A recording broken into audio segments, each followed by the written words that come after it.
This is Focus on Your Health on the KJAZ Radio Network. It's brought to you by Kingman Regional Medical Center in historic Kingman, Arizona. I'm TG LaFredo, and this is the best of Focus on Your Health, Part 2. It's a holiday tradition in radio to air some of your best stuff at the end of the year, and that's because no one wants to work too hard around Christmas time. So with that in mind, I thought we'd revisit a few favorite moments from the year in radio that was. Here's a good place to start. My favorite obstetrician, Dr. Ken Jackson, invited me to attend a C-section he had scheduled with his patient, Wendy. And I should say Wendy also works in Dr. Jackson's office. She's part of his front staff. They had scheduled a C-section for December 26th. So early that morning, I loaded up the mics and I went in and got into my scrubs and did some recording. And that's just about all the backstory you need for this clip, although you should know that earlier on in the program, we learned that Wendy was having a little bit of a kind of a blood clotting problem. And so Dr. Jackson had prescribed some medication for that. That was a potential complication in the procedure. And otherwise, I think the story tells itself. Here we go. Don't feel a lot of pressure. You're doing great. Fun, Jack. I'm sorry?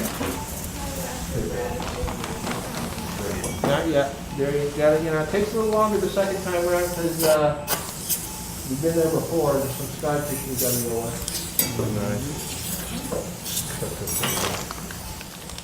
They suction away the fluid, which makes for memorable audio.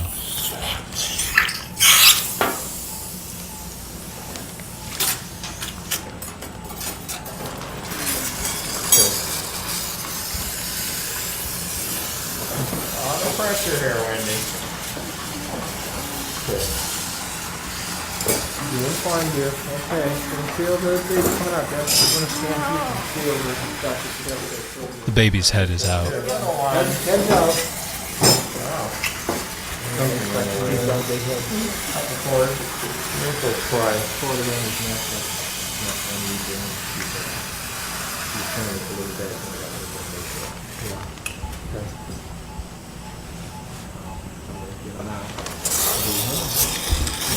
All right, congratulations. 35? Yes.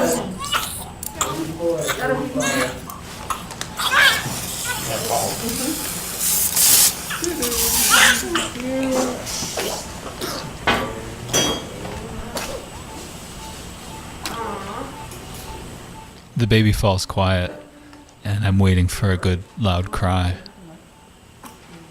I'm not the only one. Wendy asks what's wrong with him.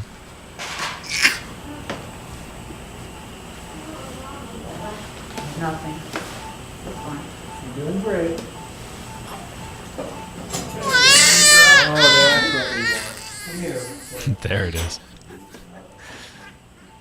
Our son is fine, and he's got a pretty good set of lungs.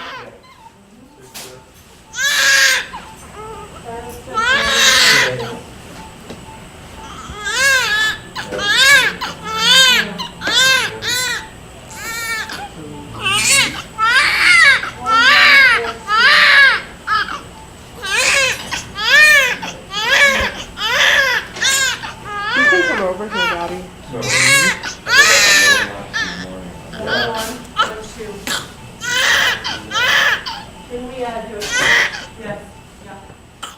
A nurse takes the baby off to clean him, to weigh him and measure him. The doctor stitch Wendy up. The entire procedure takes 16 minutes.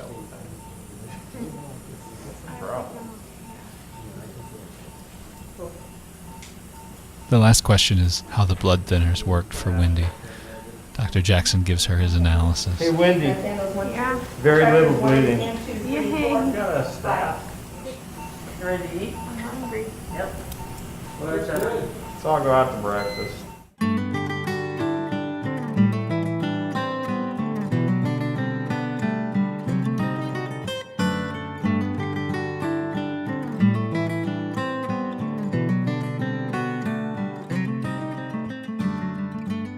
How'd it go? Great. It was a really nice case. We She'd been on blood thinners, so we're certainly aware of that going in, but she had very minimal bleeding. And, we were in and out in 15 minutes, which is nice and quick. And the baby's great. 7 pounds, 1.8 ounces.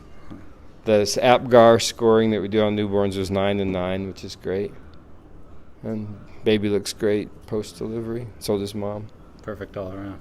It's what I told her. I said, this is what we do this for. Moments just like that are what we do this for. Because she was a very complex. It was had a clotting disorder, and things could have gone south. But this is why we do this. Okay. Thanks. Happy holidays. You Okay. too. Thank you. Bye, kids. Happy New Year.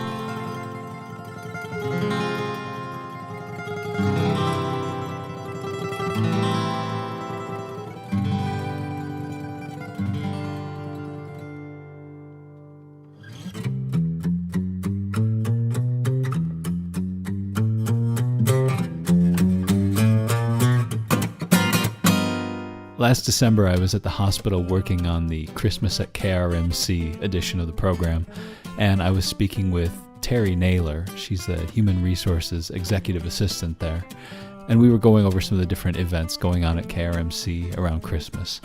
And that's when she told me about the Little Minnows. Little Minnows is the daycare that's on the hospital campus, and the kids were working on a little fundraiser of their own for families in need. So Terry led me over to talk with the Little Minnows. Here's what happened. So the little kiddos over at The little kids at Little Minnows and the staff at Little Minnows wanted to be able to help support our KRMC Baskets of Love program. Right. Generally, they have done in the past an ornament sale, and the parents get involved and help come over and buy the ornaments their little kids made, and the staff thinks it's cute, so they go down and they buy the ornaments. This year, they decided to do a sweet treats sale. So the kids help put little antlers on candy canes to make them look like reindeer, coated spoons to look like snowmen, really, really cute stuff. Yesterday, they were already able to raise $300 just in what they had brought yesterday. On pure cuteness. And you've got little kids sitting over there going, help us raise money for families in need. And so you can't walk away from that. Yep. So we had a payroll deduction form for anybody who didn't have any money with them. That's what this is. And so people could donate as much as they felt comfortable with the payroll deduction. Right. It's pretty awesome. Like I said, our employees are awesome people. And coming through like that is just really cute. Little Minnows is the daycare Yes. here on campus. On campus for our employees. And do you happen to know the age range? From birth up through school age, because they Okay. have kids getting dropped off after school. My understanding is they're outside of the cafeteria right now. Yes. Let's go talk to them. Okay.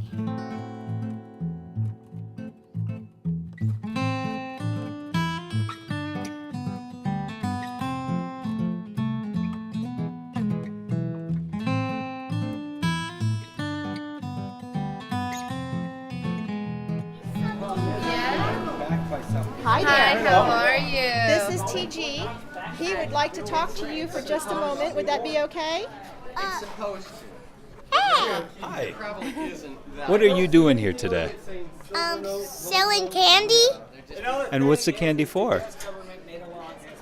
Printing money. What? Making money. But yet they Baskets do it of themselves. love? And what is that all about? What's that mean? Oh, I got a shrug of the shoulders. Help out with the naming families. Okay, the needy families. Are you having fun doing this? Yeah. And are people buying a lot of candy? Yeah? And Abby. what's your name? Christian Noah Christian Chichura. Okay. And let's see who else we can talk to. What's your name? JC. What are you doing hiding under the table? And who are you? Abby. Abby. And Abby, are you having a good time here selling candy? Yes. And I guess this gets to help out other little kids, right? Yes.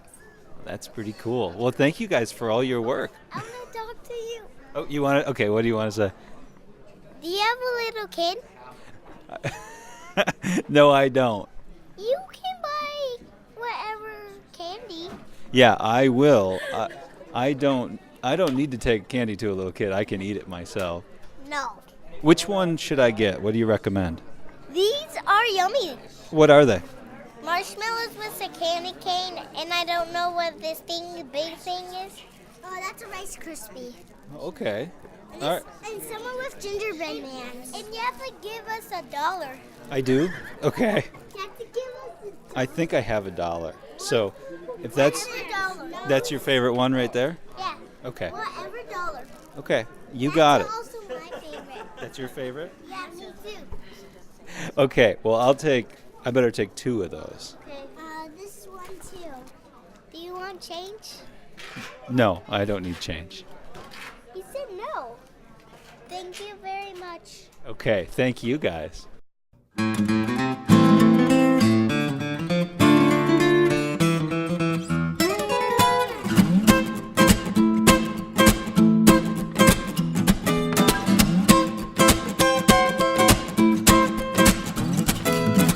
Hi, I'm Alexis. And I'm Delaney. It's time for a quick break. We'll be back in just a moment with the second half of our program.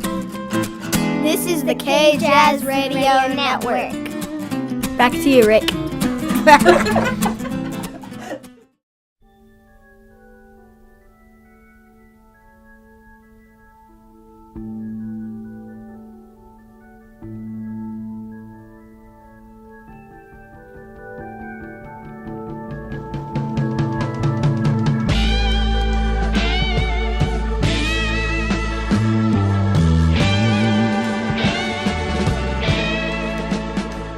And welcome back to Focus on Your Health here on the KJazz Radio Network.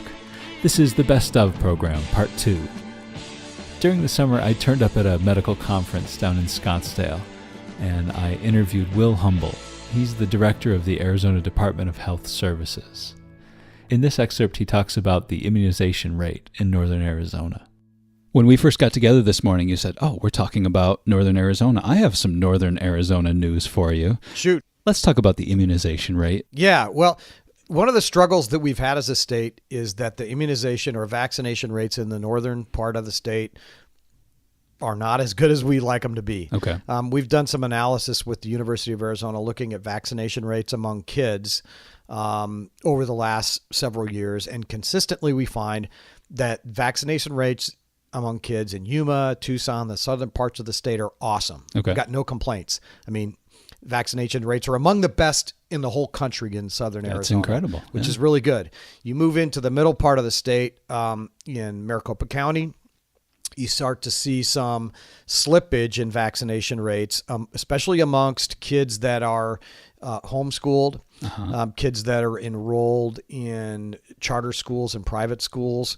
The parents that select those alternative education venues also tend to seem to choose not to vaccinate their kids at the rate that we'd like to see. And then as you move to the northern part of the state, we see our worst vaccination rates.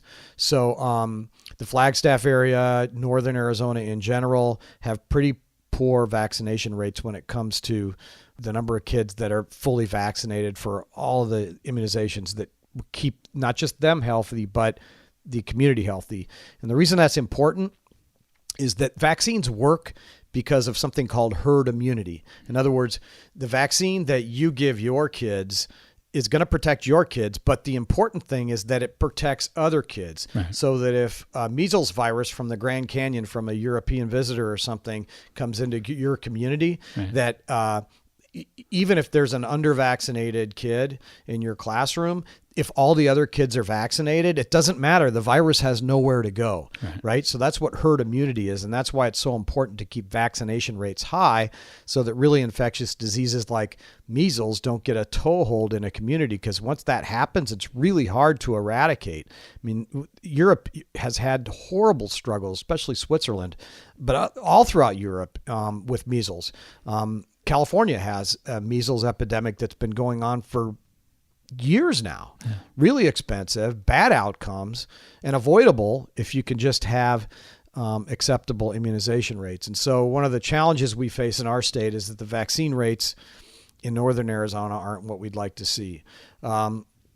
Interestingly, on the Navajo and Hopi reservations in Indian country, the vaccination rates are great. Okay. So I can't say all of northern Arizona is the problem, but it's in, the areas of Coconino, Mojave, counties that we see the biggest issues. And the longest running and biggest struggle that we've had is actually on the Arizona Strip, Right. where we've got a continuing whooping cough outbreak in those communities that just is rampant.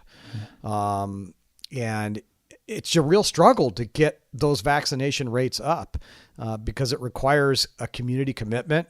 It's one thing for the state health director to talk about immunization rates and vaccination rates, but really what's most effective is a conversation between a mom and a pediatrician in the pediatrician's office where they can actually describe why it's important to vaccinate their kids, and they can have that in-depth conversation to alleviate the fears from the parents that they about, what they perceive to be the risks of vaccination. And, what we call vaccine hesitancy is an increasing problem, especially in the northern parts of the state.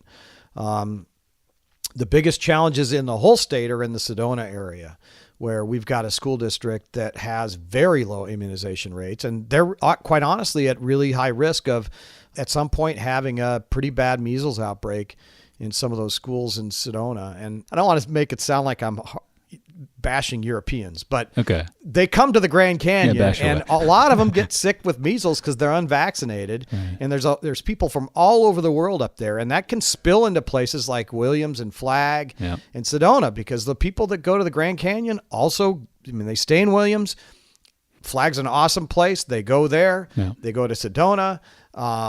It doesn't take much for a measles virus to get a toehold in a community like Sedona that's got low vaccination rates amongst the kids. I'm trying to get the subtext as to why. Okay, so I can hear that in certain places, we're doing homeschool. I think there's kind of like an alternative theory going on with some of those parents.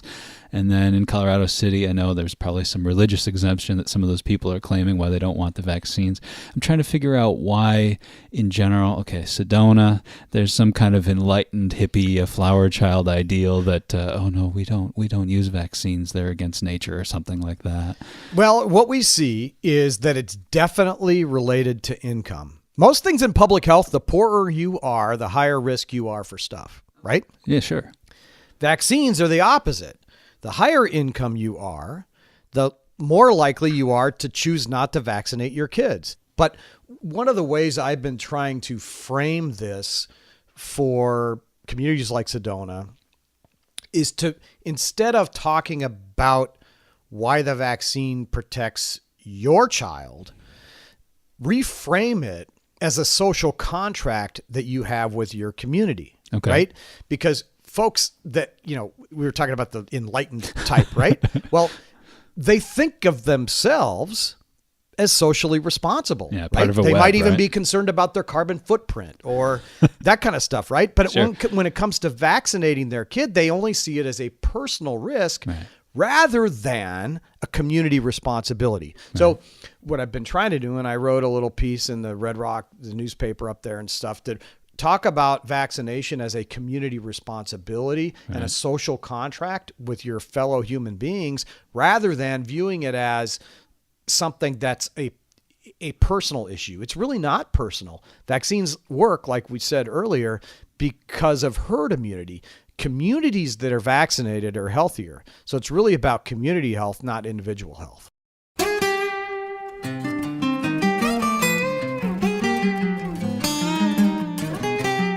Next up is Dr. Sarah Knievel of Mojave Pain Management. There was a physician a couple of years ago, I think, in Mojave County who got into some trouble he just sort of had a dispensary, I think, right?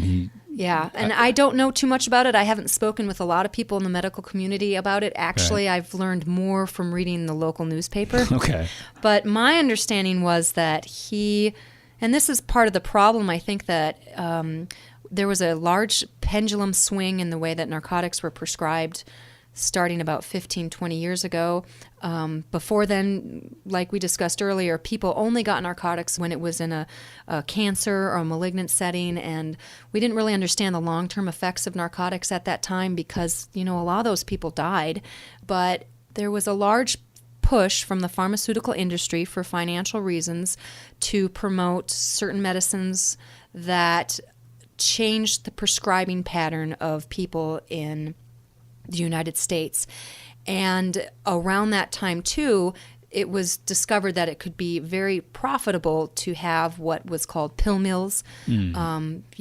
People seeing 50, 60, 70, 100 patients a day. Wow. And just prescribing medications. Like 60 seconds at a time, essentially. Pretty much, as long as it would take for me to write out what you were getting in my signature, perhaps. Just, which really is totally counterintuitive to everything that we just spoke about. Yeah. How do you avoid running into trouble with substance abuse or side effects from narcotics?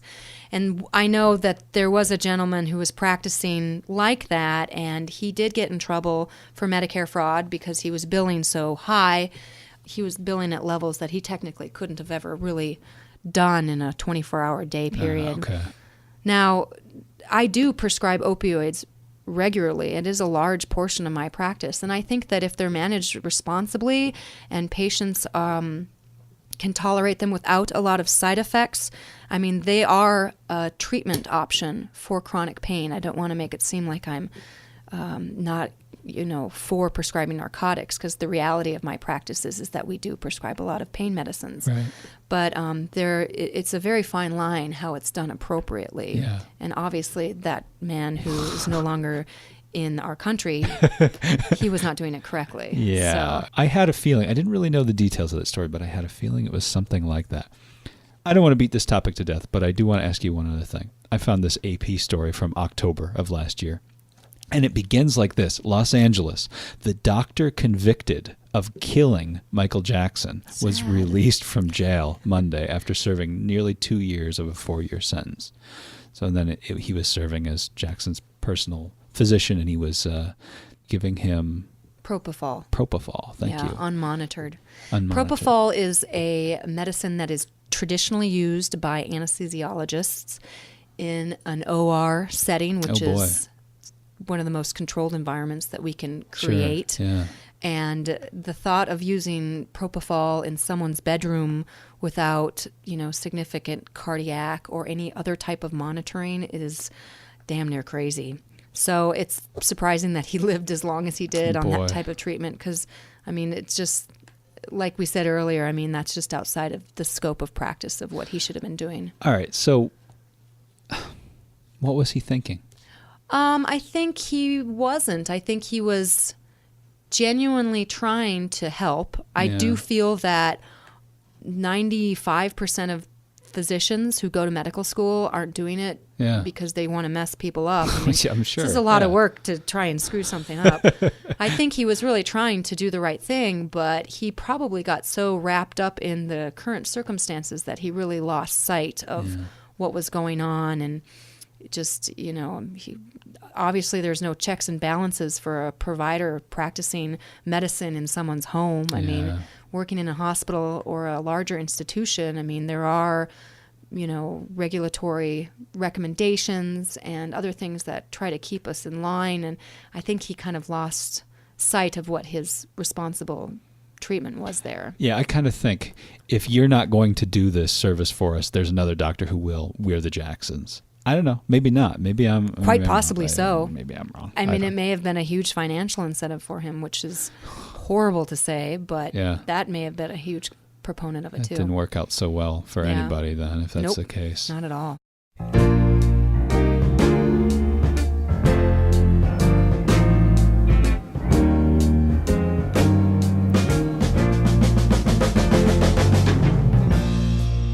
And that's the show. That is the best of Focus on Your Health, Part 2.